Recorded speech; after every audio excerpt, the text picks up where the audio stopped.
choisi d'écrire un conte, une nouvelle, suite à une année que j'avais passée en terre bouddhique pour rencontrer les communautés, essayer de voir quelles étaient leurs histoires, quelles avaient été aussi leurs pratiques, avant d'enseigner sur le bouddhisme à la demande de mes supérieurs. Et c'est à la suite de cette expérience que j'ai essayé d'imaginer quelle pouvait être la forme, finalement, d'en rendre compte. Et je me suis lancé, voilà, je me suis dit, tentons de raconter une histoire plutôt que de faire un journal de voyage. Ce que j'essaye de faire découvrir,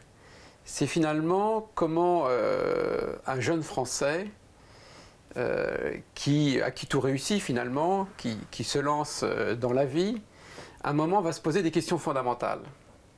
Et comment à partir de ces questions fondamentales, tout en sachant qu'il est lui-même enraciné familialement dans une tradition chrétienne, va pouvoir, par la rencontre d'une autre culture tout à fait différente de la sienne, découvrir à la fois, on pourrait dire, l'altérité, cette dimension du tout autre, et en même temps, dans cette rencontre-là, dans ce dialogue, se découvrir lui-même, à la fois comme homme et comme issu d'un fond occidental et chrétien. Je crois que si nous voulons mieux nous connaître, nous avons toujours besoin de sortir du cadre dans lequel nous sommes. De manière très étonnante, je dirais, la capacité dialogale de l'homme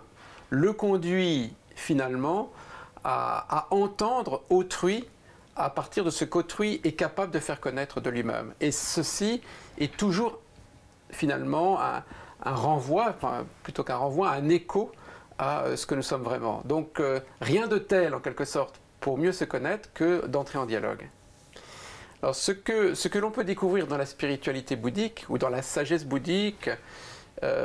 c'est cette expertise, on pourrait dire, du fonctionnement du mental. Et aujourd'hui, on pourrait dire dans notre monde moderne, beaucoup de gens se sentent assaillis par leur propre mental, par leurs pensées qui viennent, voilà. Et je crois qu'il y a là une véritable connaissance qui est un cadeau pour notre humanité et qui est offert à tout le monde en quelque sorte. Et dans cette nouvelle, finalement, j'essaye de faire un peu le clair sur la réalité de ce qu'on appelle la méditation de façon courante, mais que moi je préfère appeler, dans la grande tradition bouddhique, comme l'entraînement de l'esprit. Ce que j'essaye aussi de faire découvrir à travers cette nouvelle, c'est qu'il est illusoire de chercher du similaire, de penser que le dialogue va se construire sur un socle commun, mais que c'est au contraire dans la mise en valeur en quelque sorte des cohérences internes, on pourrait dire des systèmes religieux ou de sagesse, que la rencontre va se rendre possible.